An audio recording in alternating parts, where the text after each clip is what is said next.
Buenos días otra vez. Hoy vamos a ver el tema de lectura y escritura en ficheros desde nuestros programas Python y también vamos a aprender a mostrar con formatos. Por ejemplo, aprenderemos a poner estas listas de alumnos y sus notas, pero con forma de tabla, dejando solamente 20 espacios para el nombre y así las notas nos aparecerían alineadas en una columna, por ejemplo, a partir del carácter 21. Empezamos entonces a la teoría para ver cómo podemos leer o escribir en ficheros desde el Python. Para poder leer o escribir en un fichero necesitamos la función open. La función open tiene dos argumentos. El primer argumento donde vamos a poner como un string, es decir, entre comillas dobles, el nombre del fichero, y luego un segundo argumento que puede ser W si es que vamos a escribir en él, es decir, abrirlo para escritura, W de write, o R de read si lo que queremos es abrir para lectura. Sí, también se puede abrir en modo lectura-escritura, que tanto se puede leer como se puede escribir. Si hemos abierto el fichero, nos quedamos en una variable f, la referencia al fichero. Para escribir necesitamos... Hola, ¿no se me escucha? ¿Los demás me escucháis? Sí, lo escucho. Si me estáis escuchando, pues parece que es problema de Laura. Voy a continuar, a ver si Laura puede cogernos. Bueno, entonces, para poder escribir, tenemos que abrir el fichero y lo guardamos. El open nos devuelve una referencia a un objeto de tipo file y necesitamos esa referencia SF para poder escribir. Para escribir, cogemos la referencia F, que es el fichero que hemos abierto, .write. Esto no se va a escribir en la consola, lo va a escribir en un fichero de texto text.dat que se va a crear en la misma carpeta donde estemos ejecutando el programa. Normalmente, pues, si estáis utilizando PyCharm, se os creará un fichero de texto text.dat en la carpeta del proyecto en vuestro workspace. Es una vez ejecutado... no, importante, el programa debe cerrar el fichero. Hasta que el programa no cierre el fichero, ese fichero está abierto por el programa y no podréis abrirlo, por ejemplo, con un Notepad, WordPad o cualquier otro editor de texto. Bueno, entonces veis que son 3 pasitos: abrir el fichero. Si es para escritura, el f.write, podéis poner todos los f.writes que queráis. Si queréis escribir en el fichero saltos de línea, podéis añadir la /n, que es el salto de línea. Y finalmente, cerrar el fichero. Acordaros que un fichero, un sistema operativo, no deja que esté abierto por más de un usuario y el programa es un usuario. Hasta que no cierra el fichero, no suelta el bloqueo y no lo podemos editar para visualizar lo que hemos escrito en el fichero. Si lo que queremos es leer en el fichero, pues otra vez tendremos que abrir el fichero en modo read, modo lectura, y tendremos varias funciones como read o readln que iremos viendo. ¿Vale? Aquí hemos cogido el m.read y guardamos en un string lo que se ha leído y precisamente es el mismo fichero que donde antes habíamos escrito hola con 4 As, pues lo hemos ahora leído del fichero, lo hemos imprimido en este caso en la consola. Lo voy a poner con paréntesis porque vosotros ya tenéis el Python versión 3, esto es de Python versión 2, que el print no tiene argumentos y no, lo podemos escribir ahora mismo pues por la consola. Otra vez, finalmente, siempre cerrar el fichero para que no quede cogido por nuestro programa y otros se puedan abrir el fichero. Por ejemplo, en un Notepad u otros programas también puedan abrirlo, tanto como para lectura como para escritura. Vamos entonces a ver la función read. La función read recibe un número entero y lo que nos lee es este número de caracteres en el fichero. El fichero, bueno, como os acabo de contar, lo hemos abierto en modo R, para read, lectura, con lo cual ya lo podemos leer utilizando la referencia file del fichero que nos devuelve el open.read. Pero read, paréntesis 3, nos devolverá los 3 primeros caracteres del fichero y dejará el cursor es por donde se va leyendo el fichero, detrás de la segunda O.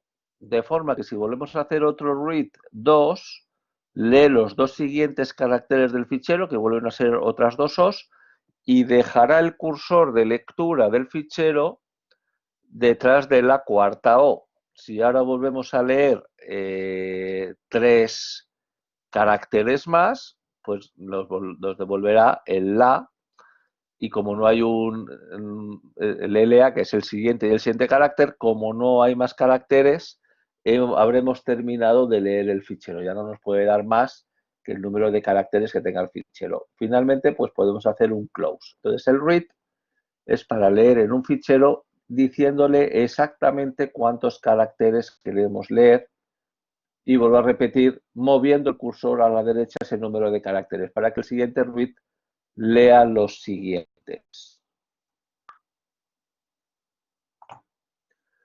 Bueno, como ejercicio facilito, un primer programa que podéis hacer, de los que me vais a tener que hacer, los que os pongo obligatorios para hoy, realmente tenéis todo ese código, simplemente para que los probéis. No me importa que copiéis y peguéis, siempre que entendáis lo que estáis haciendo.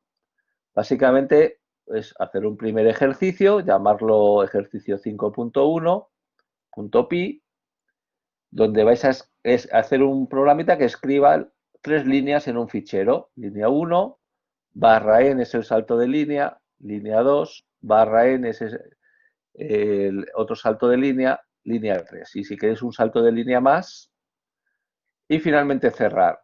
Cuando hayáis hecho esto, os vais a la carpeta del proyecto y busquéis el fichero text.dat. También lo podéis haber llamado text.txt. Así vuestro ordenador, vuestro sistema operativo, normalmente entenderá que es un fichero de texto plano y os dará opciones para abrirlo, pues por ejemplo con WordPad o con Notepad++. ¿Vale? Pues este es un primer ejercicio facilito que vais a hacer. La siguiente función que vamos a discutir es bastante interesante, es la función readLine.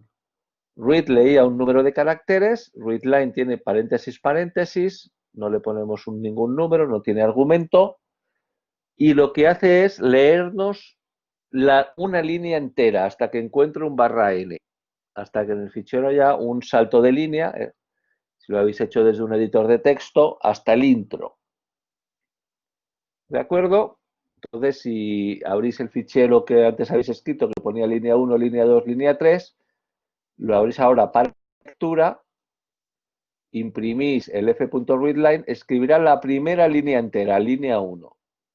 Con readline, pues vamos a ir leyendo. El siguiente readline, pues nos daría la línea 2. También tenéis el readlines con S, que lo que nos devuelve es una lista de las siguientes líneas. El readline también mueve el cursor al final de la línea 1 para que la siguiente readline me lea la línea 2, el siguiente readline la línea 3, y el f.readlines me daría en una lista las siguientes líneas. ¿Vale? Una lista donde el corchete 0 sería la siguiente línea por donde va el cursor. Ahora mismo solo hemos hecho un readline, el cursor se ha puesto detrás de línea 1. Luego el readlines me dará el resto de líneas metidas en una lista. Una vez que ahora mismo hemos leído ya todas las líneas, el cursor de lectura, el por donde vamos leyendo, está al final del fichero. Si volvemos a hacer otro freadlines, dice ya no hay líneas, pues nos devuelve una lista vacía. Ya hemos terminado de... Esto es porque ya el cursor está al final, ya no nos va a... ya lo hemos leído todo, no tenemos nada más que leer en el fichero. Así que lo que quedaría siempre, cerrar el fichero. Una pregunta. Sí, adelante. Entonces, para hacer un readlines tienes que hacer primero readline para tener el cursor después de la primera línea. No. Si haces un readline, el readlines ya no tendrá la primera línea. De hecho, ahora si vais a hacer el programa este que te dice cuántas palabras tienes o las ordena por longitud, ahí no tendríais que hacer un readline, tendríais que hacer un readlines para poder leer para tener todas las líneas en una lista. Claro, Si vale. hacéis un primer readline, ya el cursor se ha movido a la derecha al final de la primera línea y el readline ya se habrá perdido la primera línea. Si, por ejemplo, tu fichero de entrada tiene un título que ponga, pues no sé, la canción del pirata, ese es el título, y la segunda línea ya empieza, pues, ¿cómo es? La canción del pirata, ya se me ha olvidado. Pues no sé, si quieres omitir la primera línea, porque es el título, pues sí, deberías hacer un primer readline, ¿no? Por 100 camiones con banda, y a la siguiente línea, si las quieres capturar, pues para acordaros con cosas que hacíamos, con funciones que ya tenéis, como limpiar las palabras. Cada una de estas es una línea. Si queréis luego hacer una lista de palabras, tendréis que hacer el split, ¿verdad? De cada una de estas. Y al final podríamos hacer un ejercicio de transformar esta lista de líneas en una lista de palabras, ¿de acuerdo? Haciendo el split y desanidando la lista de listas. Para esto teníamos una función. Bueno, para tu pregunta, si haces un primer readline, ya la primera línea ya la has leído, ya no la vuelves a leer. Y en el caso de readlines, no estará contenida en la lista de líneas. Es la lista de líneas a la derecha del cursor. El cursor es hasta donde hayas leído por el momento, desde el momento en que lo has abierto. Si quieres volver a leer desde el principio, pues puedes cerrarlo y volver a abrir. O utilizar funciones de tipo rewind, que es un rebobinado, como las antiguas cintas de música, que había que rebobinarlas para volver a empezar a leerlas desde el principio. ¿Vale? ¿Alguna duda más? Readline. También podéis haber hecho un bucle de readlines para ir leyendo línea a línea el fichero y, por ejemplo, ir imprimiéndolo en la consola. Eso sería una funcioncita también interesante para empezar con ficheros. Entonces, el segundo ejercicio que os voy a proponer es una función con def, la función se llama copia archivo, y le vais a poner dos argumentos que van a ser dos strings con dos nombres de ficheros. Uno que exista, que se llama archivo viejo. Cuando lo llaméis, poner un nombre de un fichero que exista. Por ejemplo, podéis poner uno que ya exista y que tenga que estar además en la carpeta del proyecto. Por ejemplo, test.dat. Ese existe.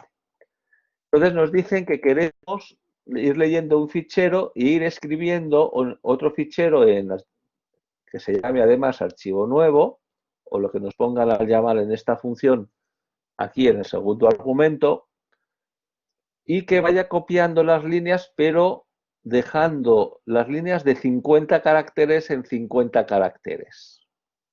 Bueno, pues para eso hacemos un bucle, while 1, que es un while true, bucle infinito, donde leo 50 caracteres del fichero 1. Si, si al leer hemos llegado al final de leer el fichero, ese read me va a devolver un string vacío, un comillas, comillas, y esta va a ser la condición de salida. Si el texto, que es las siguientes 50 caracteres del fichero 1, es el vacío, es que ya ha terminado, hacemos un break. El break, os recuerdo, que nos saca del while, nos rompe el bucle while y entonces ya iríamos a ejecutar el código fuera del while, que es cerrar los ficheros. Pero si sí que me da línea, entonces lo que hago es ir escribiéndolo en el fichero 2. Con lo cual este bucle Porque 50 caracteres de F1 los escribe en F2. Siguientes 50 caracteres de F1 los escribe en F2. Y así nos servirá para transformar o copiar el fichero primero en otro fichero segundo, pero líneas de 50 caracteres. ¿Alguna duda? Venga, pues seguimos. Otro ejercicio que os propongo, perdón, no es el 7.3, es el 5.3, sería coger un fichero y escribir otro omitiendo las líneas que empiezan por el sharp, por este carácter, o hashtag, ¿no? Lo llamabais algunos. Sabríamos hacerlo. Esta función va a tener también dos argumentos, archivo original y segundo, el archivo que tenemos que escribir, pero sin los comentarios. En programación el hashtag es el comentario, pues queremos, por ejemplo, pueden ser ficheros.py, pero quitándole los comentarios. Bueno, pues otra vez haría falta, bueno, abrir los dos ficheros, el 1 para lectura, el 2 para escritura. Hacemos un while donde podemos ir leyendo línea a línea. Hasta que lleguemos al final, siempre hay que poner una condición de salida. Si readline me devuelve el string vacío, break. Nos salimos del bucle. Uy, esto está mal. El F1 close y el F2 close hay que ponerlo a la altura de la W del while, fuera del while, porque si no, a la primera línea se cierra el fichero. Y si se ha cerrado ya no se puede leer ni escribir. Bien, si vuelvo a repetir, si hemos llegado al final nos salimos y si no, ponemos otro if. Si os acordáis que esto es un string, readline me devuelve en un string que se llama texto la primera línea del fichero, o la siguiente por la que vaya. El string, ¿os acordáis lo que significa corchete cero? Corchete cero es si el primer carácter. Si el primer carácter es el carácter hashtag, continúe. No sé si recordáis que continúe me devuelve el control al while y deja de ejecutar el cuerpo del while. Es decir, vuelve al cuerpo del while a leer la siguiente línea. Si es hashtag, continúa, vuelve a leer la siguiente línea. Si es hashtag, lo mismo. Que no es hashtag, me la escribe en el fichero F2. ¿Vale? Entendido. El break me saca fuera donde pone f1.close, pero el continúe deja de escribir el cuerpo del while, es decir, no escribe el texto, en este caso porque es el caso en que empieza por hashtag, y vuelve a empezar el cuerpo del bucle while. ¿Vale? Para leer la siguiente línea, siguiente línea, hasta que ya no tenga más líneas, me salgo del while. ¿Alguna duda?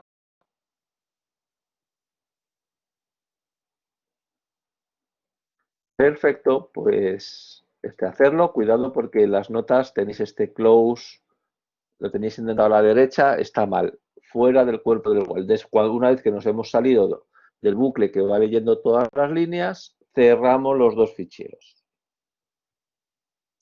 Acordaros que cuando escribáis, lo que tenéis que poner dentro del write es un string. Con lo cual, si lo que queréis es imprimir una variable que tiene un número entero, por ejemplo 52, tendréis que hacer el casting o conversión de tipo a string, porque lo que escribimos en el fichero son strings. ¿Puedo escribir un número? Sí, claro, pero hay que convertirlo primero a string. Bien, nos va a hacer falta cuando escribamos en ficheros. Bueno, con esto hemos terminado los ficheros, básicamente con saber que hay que abrirlo para lectura o escritura.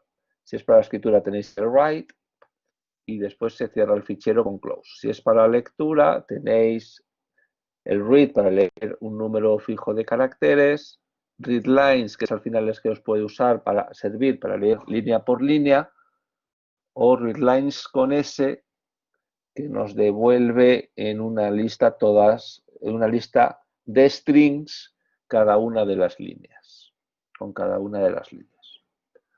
Vamos a ver la segunda parte y con esto ya terminamos la teoría y nos ponemos a hacer ejercicios donde vamos a aprender a escribir con formatos.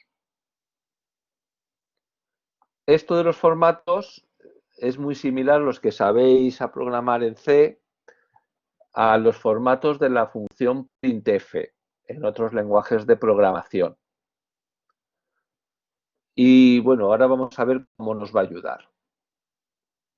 Imaginaros que tenemos una variable motos que es 52. Yo puedo escribir el valor de no sé qué es y poner ahora porcentaje de. D vendría de decimal. Estupendo. Y luego seguir poniendo texto. Finalmente pongo un porcentaje, la variable es lo que se va a escribir dentro del texto donde haya puesto el primer porcentaje. Cuando ponga que un porcentaje significa aquí va una variable y después tengo que decir qué variable voy a escribir aquí dentro. No sé si ha quedado muy claro, vamos a ver un ejemplo mejor.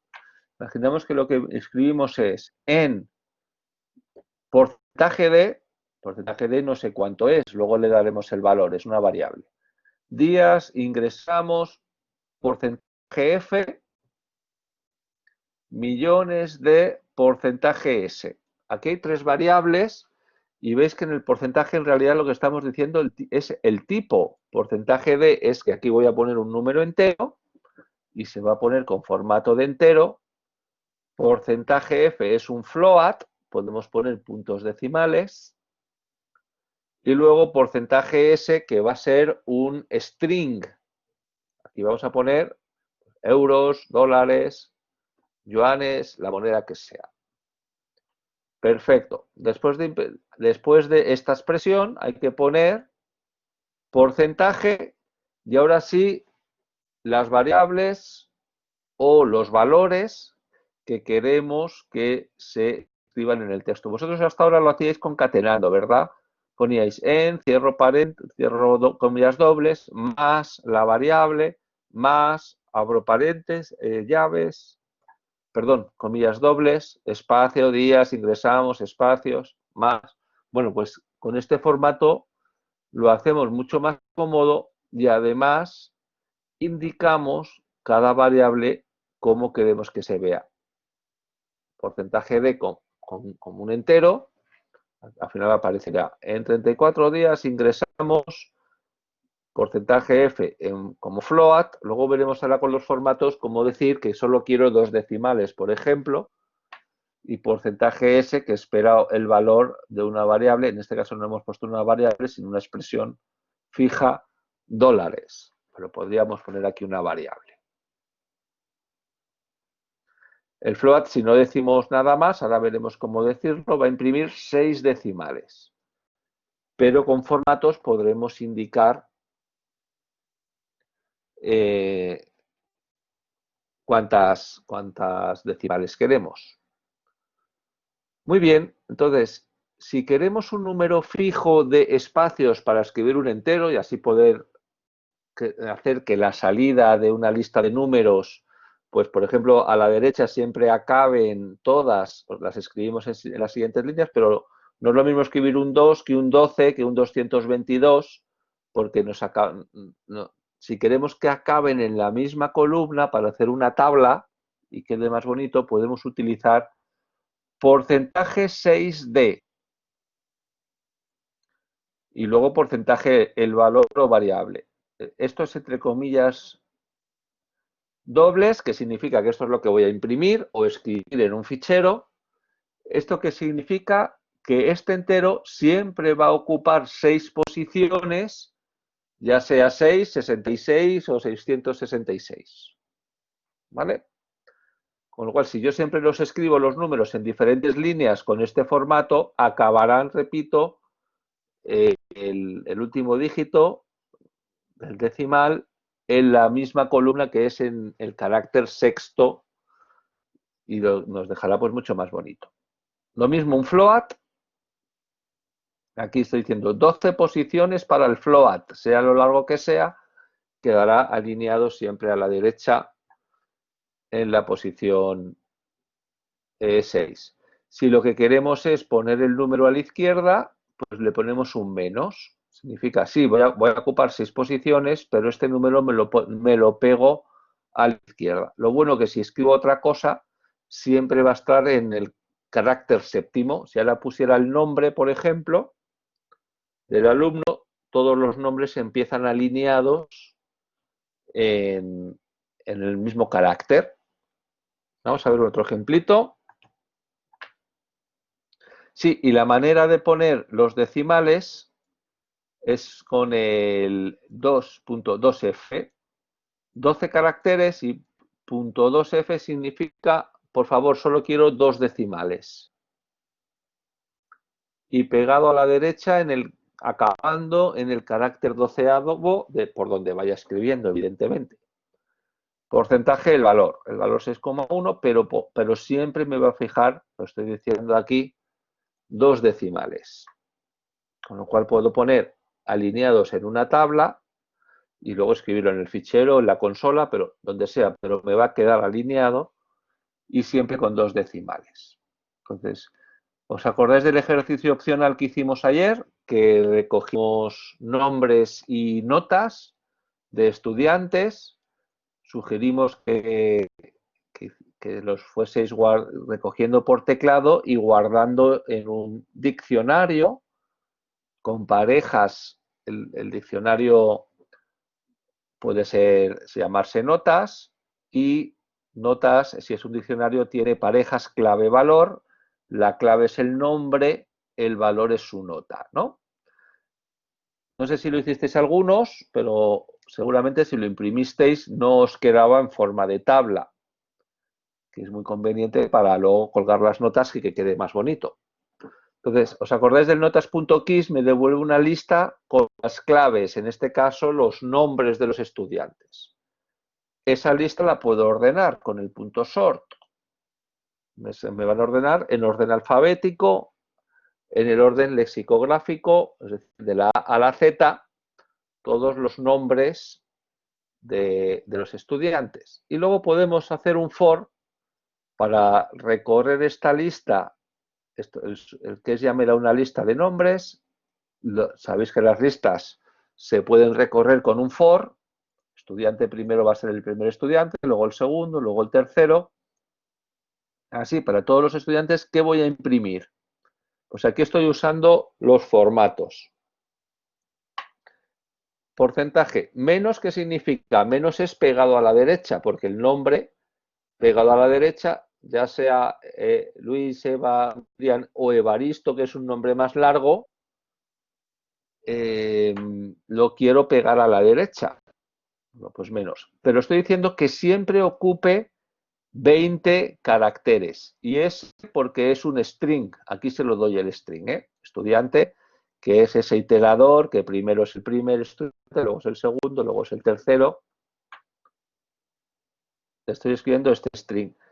¿Por qué le pongo 20? Pues porque realmente esto me va a escribir Eva y 17 blancos.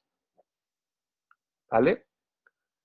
Y después voy a escribir en 12 posiciones con 2 decimales el float, que es a cada estudiante. ¿Os acordáis que el diccionario que se llama notas, corchete la clave, te devuelve el valor? El valor es cada uno con su nota. Esto es el diccionario. Eva tiene un 6,23, Miriam un 9,95, Luis un 7,25, ¿verdad? Estas son las parejas clave-valor. Si llamamos a esta función, repito, lo primero nos coge las listas de las claves, que son los estudiantes, nos las ordena y nos las recorre escribiendo con el formato cada uno de los estudiantes, y notas estudiantes es su valor, su nota. Pero gracias a añadir los formatos, lo vemos en forma de tabla y no cada nota según la longitud del nombre, que quedaría bastante más feo. ¿Vale? ¿Tenéis alguna duda? Yo sí, Lo del 12, o sea, son 12, o sea, que va a ocupar 12 posiciones, pero luego punto 02, Y con dos decimales, hasta 12 dígitos enteros y dos decimales. vale, Solo dos decimales. vale, vale. Es Gracias. la manera de, porque fíjate, aquí todos están puestos dos decimales, pero si pusiese Eva 6,2, aquí te aparecería 6,20, porque le estás forzando a que tenga dos decimales. Los ceros a la izquierda no los imprime, pero a la derecha sí, porque se lo estás forzando. Y aquí lo importante es fijar el número de posiciones, sea la longitud. No sé si alguien hizo ayer el ejercicio de las notas y los estudiantes, pero sin formatos la impresión pues queda bastante fea. Ya sea además para ser imprimida en consola o escrita en un fichero. Podríamos luego hacer un fichero para salvar las notas y tenerlas, guardarlas en un fichero. Incluso luego otro fichero que al revés, que lo que haga sea leer las notas y bueno, pues sabéis, siempre podemos hacer luego un programita que haga un menú que me diga pues cuál es la nota más alta, los suspensos, los aprobados, ese tipo de cosas que proponíamos en el ejercicio de ayer. ¿Vale? Para salvar entonces este diccionario también podemos hacer el ejercicio de salvarlo a fichero y otra función al revés, que me lea el fichero y me lo cargue en un diccionario en este caso. ¿Vale? ¿Alguna duda más? No parece complicado, ¿verdad? Lo de los formatos, siempre, repito la idea, siempre va a ir entre comillas. Aquí incluso podríamos poner más cosas, podríamos poner algo así como nombre, dos puntos, y un espacio. Y ahora aquí vendría, ves que esto es una E, y aquí vendría el nombre. ¿Cuál? Bueno, pues en cada iteración del for, el siguiente estudiante. Así pondría nombre, dos puntos, Eva. Y aquí podría haber puesto nota, dos puntos. El nombre, tal. Nota, tal. ¿De acuerdo? Como no tengo aquí la salida, pues lo borro. Pero aquí puedo intercalar texto y cuando aparece el porcentaje va a venir una variable que se la voy a decir luego en el último porcentaje, ya fuera de las comillas dobles. ¿Vale? Cada variable lo que sí que tengo que decir es el formato y el tipo, en este caso S porque es string, en este caso F porque es la nota del estudiante que es un float. ¿De acuerdo? Me falta, por cierto, un paréntesis. Y en realidad este print lo tendría que indentar, ¿verdad? Lo tenía que poner un poquito más a la derecha del for. Pero como me queda más feo, lo dejo por aquí.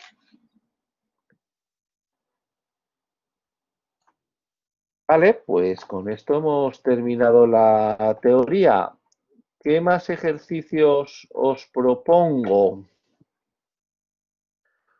Ya teníais hecho el ejercicio obligatorio de ayer con un menú para imprimir un texto, contar cuántas palabras tiene un texto, imprimir las palabras en diferentes líneas. Además, ya teníamos las palabras limpias, ¿verdad?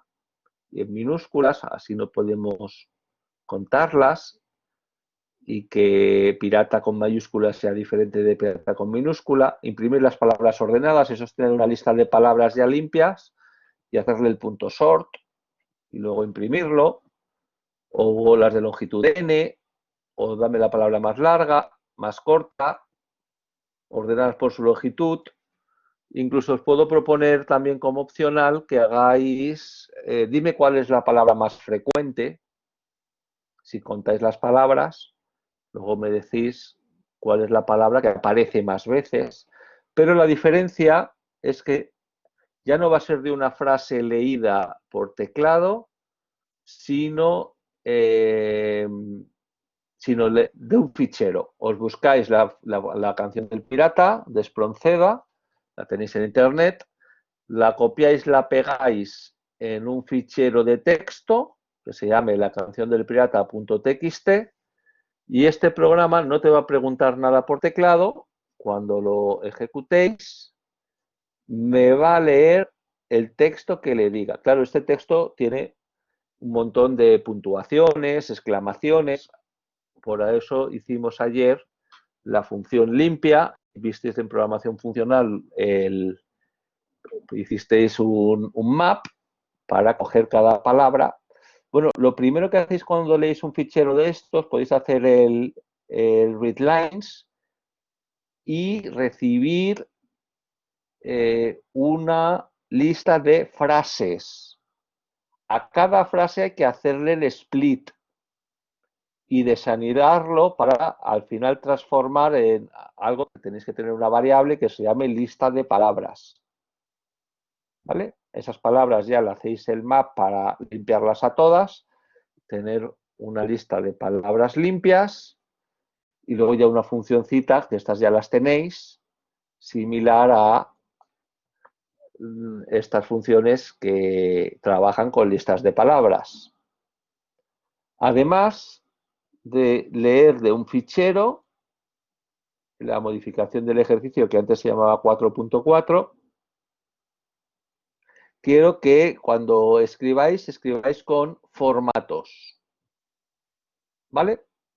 Entonces, los que hayáis hecho ayer el ejercicio opcional de estudiantes, pues le añadís formatos. Cuando escribáis los estudiantes y sus notas, pues algo parecido a esto, que se vean bien bonito en forma de tablas alineadas. Y todos, porque este sí que era obligatorio, modificar el ejercicio de ayer para leer ficheros. Y si podéis, pues aprovechad también los formatos para que las salidas queden bonitas. ¿Alguna duda?